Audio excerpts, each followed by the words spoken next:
Hey dude, Hi Anthony. what's up? What's happening? Nothing much da.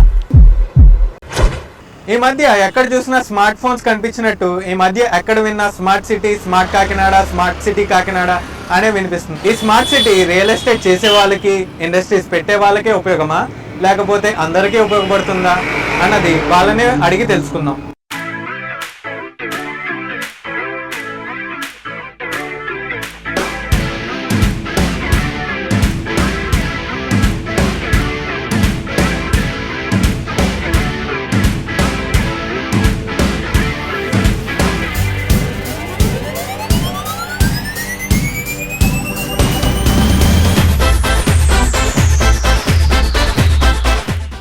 Smart city అంటే number 1 grade 1 cities ఉన్నాయి కదండి, హైదరాబాదు, బెంగళూరు, ఆ టైప్లో కాకినాడ కూడా డెవలప్ అవుతుంది. స్మార్ట్ సిటీ అంటే అసలు first of all slum areas అవి డెవలప్ చేయాలి అనుకున్నాను. ఏమనుకుంటున్నాను అంటే కాకినాడ అంతా ఇంకా బాగా డెవలపింగ్ చేసి రోడ్లో నీట్గా ఉండాలి సార్. కంపెనీలు వచ్చి కొద్దిగా డెవలప్మెంట్ చేస్తే మారుతుందండి.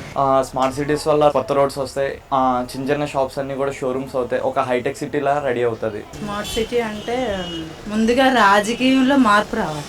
దాని గురించి పెద్దగా మాకు తెలియదు. అన్ని రంగాల్లో కూడా డెవలప్ అవుతుంది మేము అనుకోవడం జరుగుతుంది. స్మార్ట్ సిటీ అంటే అది మా ఐడియా. అది అంటే మాకు తెలియదు.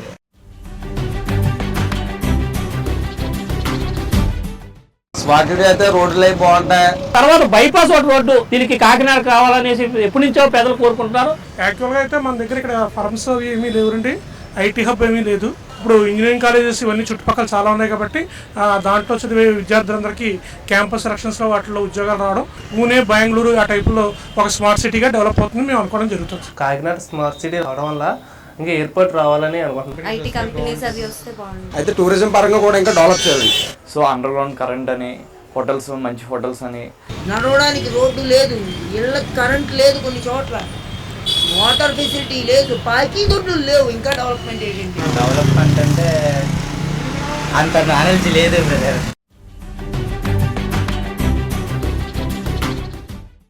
మారుతుందిగా, మారుతుంది, అందరికీ మారుతుంది. మారుతుందండి.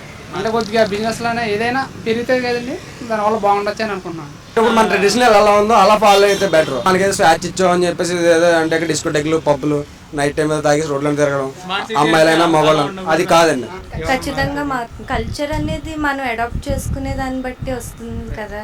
వే ఆఫ్ లివింగ్ అన్నది సిటీ మారడం బట్టి వే ఆఫ్ లివింగ్ ఉండదు. ఉంటుందండి, చేంజ్ ఉండడం అంటే జరుగుతుంది ఖచ్చితంగా. ఎందుకంటే ఇన్ఫ్రాస్ట్రక్చర్ అంతా మారిపోతుంది ఆటోమేటిక్గా. కొత్తగా జీవన విధానాలు మార్పులు ఏం రాలేదండి, మార్పులు రావద్దు కూడా.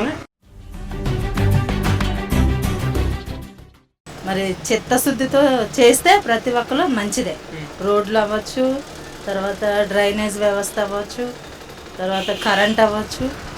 అది మెయిన్ ఏంటంటే చేసే ప్రతి ఒక్కరూ కూడా మా ఏరియాని మేము డెవలప్ చేసుకోవాలి. నేను నాది అన్ని చేస్తేనే అవుతుంది తప్పితే.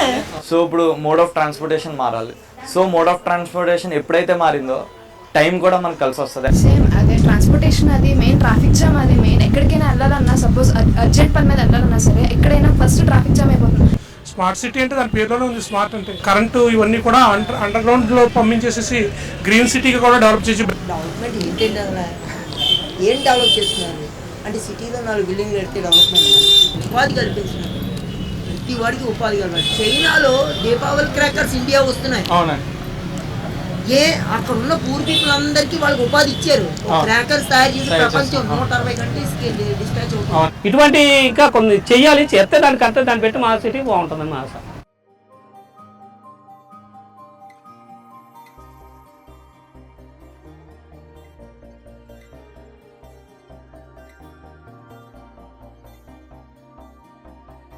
ఈ స్మార్ట్ సిటీ యొక్క ఫలాలు త్వరలోనే మన కాకినాడ ప్రజలు రుచి చూడాలని ఆశిద్దాం. మీ సజెషన్స్ని కామెంట్ చేయండి, ఈ వీడియోని లైక్ చేయండి, నచ్చితే మీ ఫ్రెండ్స్తో షేర్ చేయండి, మరియు మా ఛానల్కి సబ్స్క్రైబ్ అవ్వండి.